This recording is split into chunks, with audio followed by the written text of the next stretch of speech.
Welcome to Eric Unfiltered. I am your host, Eric, a Gen Xer from Connecticut, where I get into local and national news, politics, and culture. No topic is off limits, no feelings are spared. No mainstream sugar-coated BS here. Thank you for tuning in. Now let's get on with the show.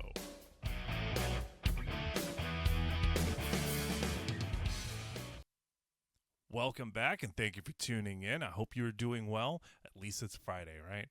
All right, before I get started into the terrorism stuff, I want to do a quick update on the House bills here in Connecticut that were discussed this past week at the Capitol. Regarding the vaccine bill, I don't have the HB number in front of me. Sorry. I deleted my old notes. But regarding the vaccine bill, that one thing that came up in an interview I heard earlier today on the radio was, as the bill is written now, in that vaccine bill, it could implement an adult vaccine schedule. Yeah, like someone who is literally appointed could come up with an adult schedule that would be mandated for you to get. As I stated in the last episode, haven't we kind of been down that road, like with the COVID shit? Does nobody remember a lot of the pushback, especially with all the information we now know about that? Okay, just wanted to inform you of that because I have not heard that, at least on the television news. Now, again, I'm not tuning in for every news broadcast. I'm not listening for 3 hours a day. Okay, I tune into the radio and then sometimes tune out. Okay. Also, the update thing I heard on the homeschooling bill, as I stated, which I have heard on the news, anybody who is taking their kids out of public school to homeschool, DCF, as the bill is written now, DCF will get involved. Like, basically, they'll get flagged and, well, want to find out why you're taking your kid out of school. It's not just for parents that want to homeschool. It's for anyone taking their kid out of school for any reason. So you want to send your kid to private school?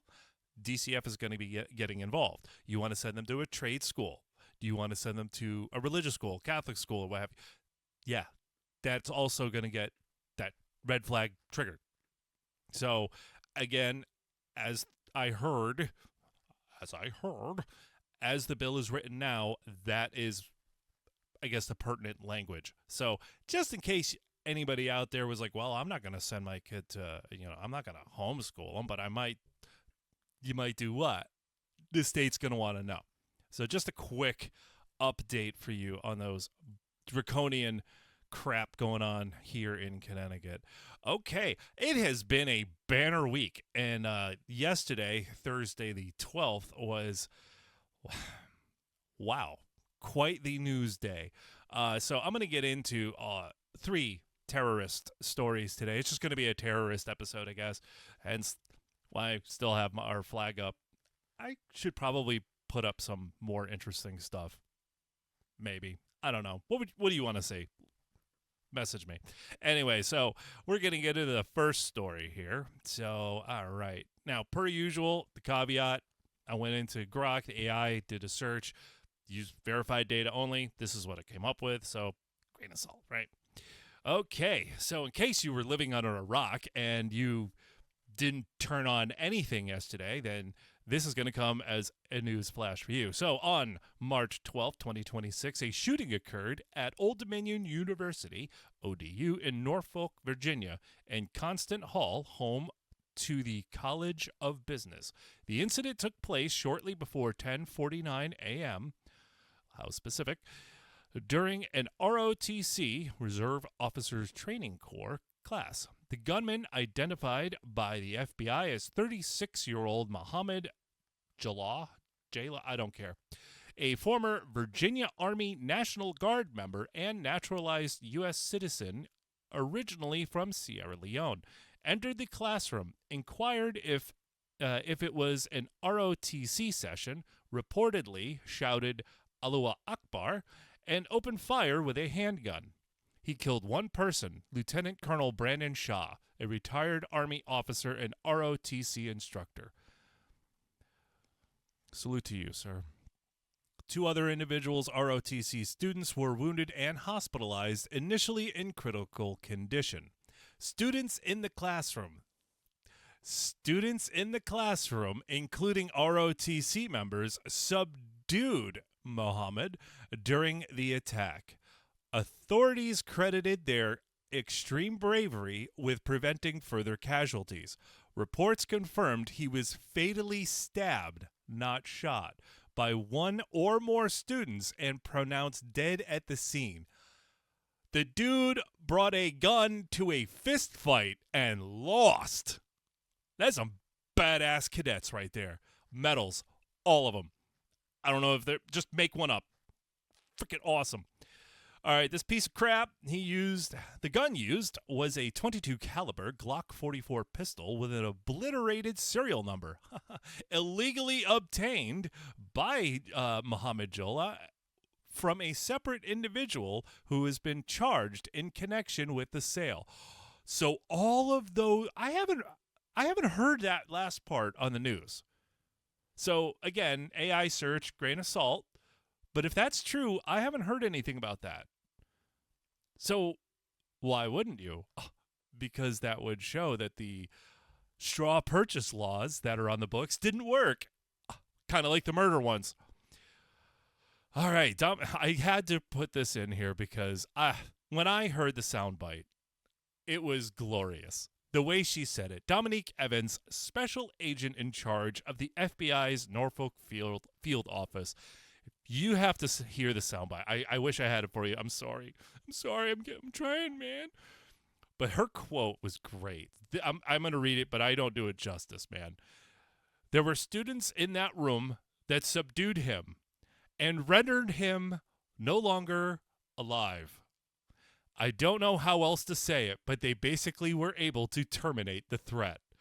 The way she says rendered him no longer alive, because you know she's trying to say they killed him. You know, she's trying to be all like PC. But the way she said it was, for me, it was comedy gold. It was like, good. It was awesome. Now, here's a little detail about this particular piece of shit. Jola had a prior federal conviction in 2016. Oh? He pled guilty to attempting to provide material support to ISIS and served about 7 years in prison before his release in 2024. The FBI investigating the shooting. The FBI is investigating the shooting as an act of terrorism. No shit. Citing his background, witness statements, and other factors, including his phone's location near an Islamic center the night before. I personally don't know if that would have anything to do with that, where he left his phone, but I have questions.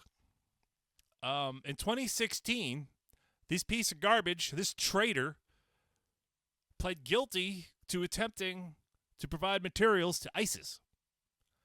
Why was he not buried under the prison? Why was he still breathing? He's a traitor. He should have been put up against a wall and faced the squad.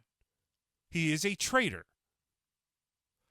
Why was he still alive, and why was he not in prison still? I'm curious how somebody who pled guilty to this was released 2 years ago. Who dropped the ball on that? I'm really curious. Like I said, I got questions, bro. But nonetheless, this piece of shit, enjoy your goats in hell, motherfucker. Unbelievable. But those cadets, badass. They went at a dude with a handgun and they beat his ass to death. Good. Beautiful, dude. Right there, man. I love that shit. Freaking love it. All right. The next story. This one, I've enjoyed reading the internet comments and seeing certain people dance around certain things like, we don't know the motive. Okay. Yesterday as well, on March 12th, an attack occurred at Temple Israel, a large Reform synagogue and community center in West Bloomfield Township, Michigan, near Detroit. The incident involved a vehicle ramming combined with an attempted shooting. The suspect, identified by federal authorities, including the FBI and Department of Homeland Security, as 41-year-old Ayman Mohammed Ghazali, I don't know if I'm saying it right, don't really care, a naturalized U.S. citizen originally born in Lebanon, drove a truck through the front doors of the building around midday. He entered a hallway where the vehicle caught fire, possibly after something ignited inside. Yeah, we'll get into that in a sec. Let's see. The parasite exited armed with a rifle and engaged in gunfire with on-site security officers. Security personnel fatally shot him, ending the threat. I'm going to pause right there because I heard this in reports online yesterday on X from reliable sources. This morning on local news, there was no report of like how he was stopped. They didn't know how the threat was stopped. I'm like, he was shot by armed security that was there. Oh, shit. That's right. You don't want to mention that a bad guy with a gun was stopped by the good guy with a gun. Got it. Okay. Okay, moving on. All right. Security personnel, whacked him. One security guard was injured, but no congregants, staff, or the more than 100 pre-age school children from the synagogue's early childhood learning center inside at the time were harmed. All were safely evacuated. The FBI is leading the investigation, describing the incident as a targeted act of violence against the Jewish community. No shit. And probing it as a potential anti-Semitism or terrorism. Potential. Really? Okay. Reports indicate that he had recently lost family members in an Israeli airstrike in Lebanon around March 5th in some place I can't pronounce, which some sources suggest may relate to his motive, though officials continue to investigate.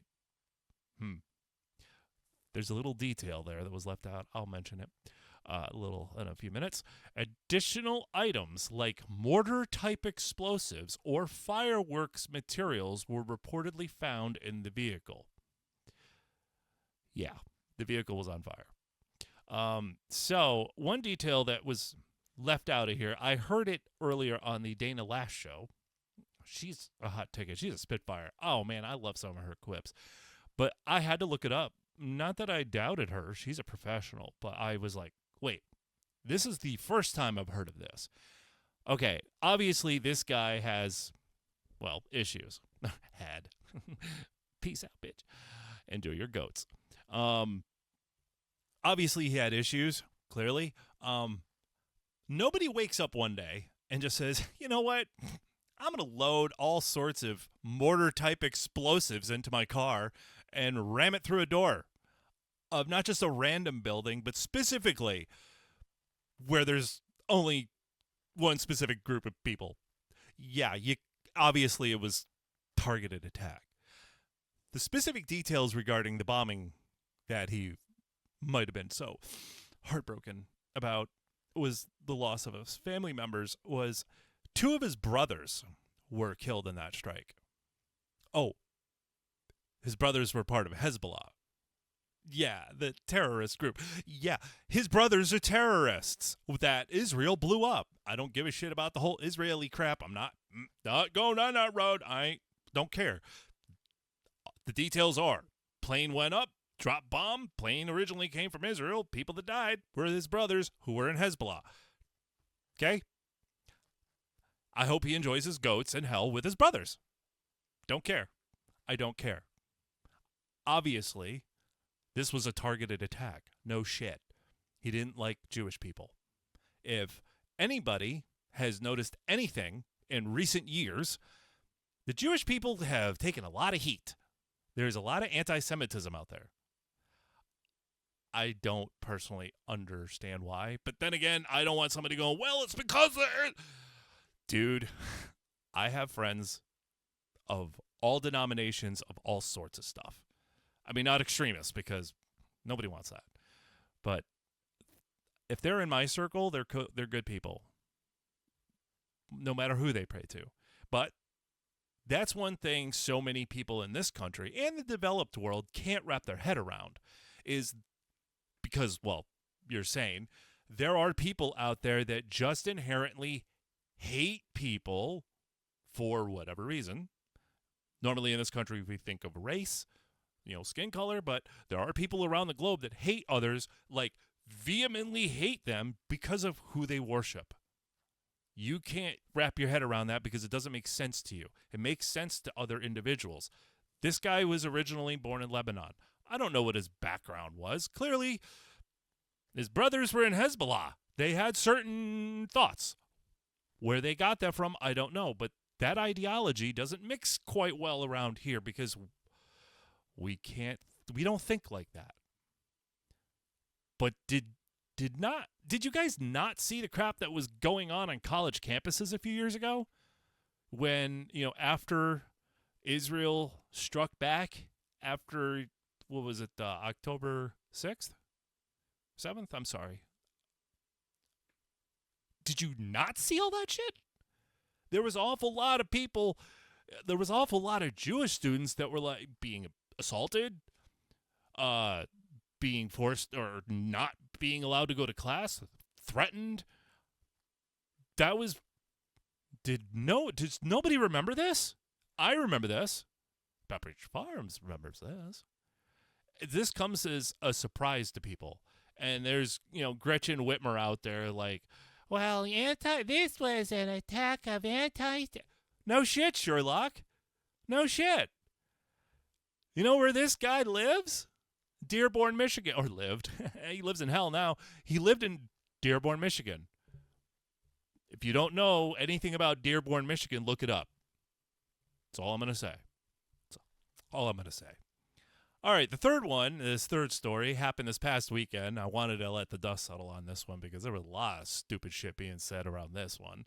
But this past weekend, on Saturday, March 7th, an attempted terrorist bombing occurred outside Gracie Mansion, the official residence of New York City, in the Yorkville neighborhood of Manhattan's Upper East Side. Can you tell I don't like the guy? Fuck him.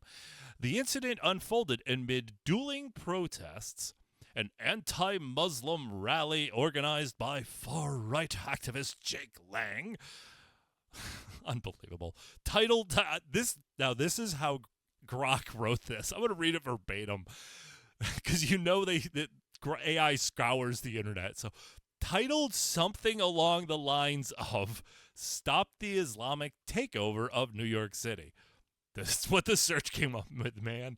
And the counter-protesters, two suspects, okay, caught on video. Emir Balat, 18, of Turkish origin, and Ibrahim 19, an 18-year-old and a 19-year-old of an Afghan origin, both U.S. citizens. Okay, Grok, you got to do better. Okay, do better. So they're U.S. citizens. Okay, both from Philadelphia suburbs, Pennsylvania. Allegedly drove to New York City because you can't fucking ride a Jaguar. And through two improvised explosive devices, IEDs. Yeah, awesome. Into a crowd of protesters. I want to pause right quick there because people were saying, the early reports, people were trying to spin this that Jake Lang and his people were throwing bombs at Muslim people. No. This is why people need to stop the whole knee-jerk trying to be first to be worst. Get the details, folks. And again, this is an AI search, so what the fuck? What do I know? This could be completely bogus. Anyways, I'm having fun. All right. Sorry. I digress. So apparently two teenagers decided to wake up one day and just made IEDs. Doesn't everybody? Doesn't everybody have like a recipe for IEDs like in their cookbook next to? Let's see. I have fried chicken. I have, let's see, a beef ravioli. Yeah, got grandma's pierogi menu. Oh, there's my IED recipe. Love having it. Unbelievable. Give me a break. The devices were homemade bombs using explosive chemicals commonly associated with international bomb making, not hoaxes or smoke devices, capable of causing serious injury or death. Per NYPD statements, one was ignited but failed to fully detonate or explode as intended, and no injuries or fatalities were reported from the incident. The suspects were arrested at the scene by NYPD officers. After apprehension, both reportedly stated they were aligned with or inspired by ISIS. Huh. And Jake Lang's the asshole. I don't even know the guy. Honestly, I don't. I haven't looked him up. I know he's got a lot more followers and shit than me, but okay. He's not the one that brought the bombs, bro. Just saying. You may not like what the guy says. He didn't try to blow people up. These two individuals kind of proved his fucking point. Just saying.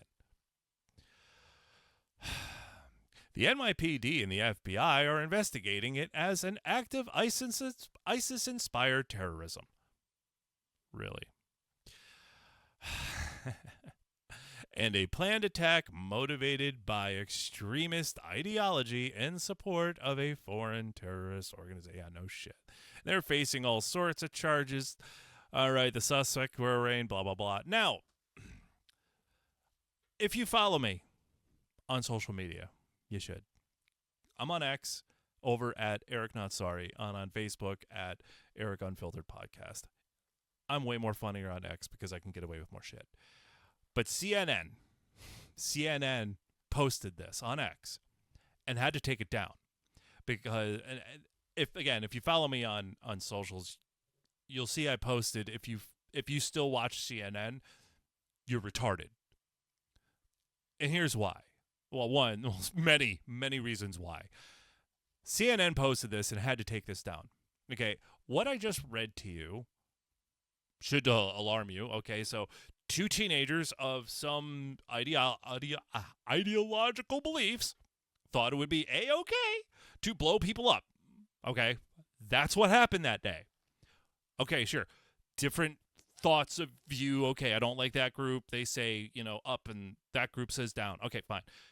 They brought improvised explosive devices they made at home. Again, doesn't everybody? To blow people up. CNN, now deleted post, but the internet's forever, bitch, had to take this down. They posted this. CNN's now deleted X Twitter post, quote, two Pennsylvania teenagers crossed into New York City Saturday morning for what could have been a normal day enjoying the city during an abnormally warm weather. But in less than an hour, their lives would be drastically changed as the pair would be arrested for throwing homemade bombs during an anti-Muslim outside protest. An anti-Muslim protest outside Mayor Mamdani's home. If you watch CNN, yeah, that's you. That's you. If you watch CNN. I do recall several years ago, 3,000 people that woke up one day figuring that they were going to enjoy a nice fall day. It was sunny. Beautiful. Yeah, and they went to New York City too. And then some people did something, I guess. Really? Duh! CNN watchers. Unbelievable. So, those are the details. That's the news I have for you today. I don't know what you've heard locally. I hope maybe I taught you something new. Maybe you didn't. But I'm going to get on up out of here. As I already said, my socials, if you want to follow me on X, I'm at Eric Not Sorry on Facebook, Eric Unfiltered Podcast. And let's see. I'm sure I'm going to get some more news. The next one's not going to be all terroristy. I'm going to hopefully find some other stuff and hopefully, some positive news. I don't know about what. Maybe I'll freaking make something up because this stuff is kind of depressing, isn't it? Okay. All right. Thank you for tuning in. I hope everybody has a great weekend. If I don't catch you before then, take care.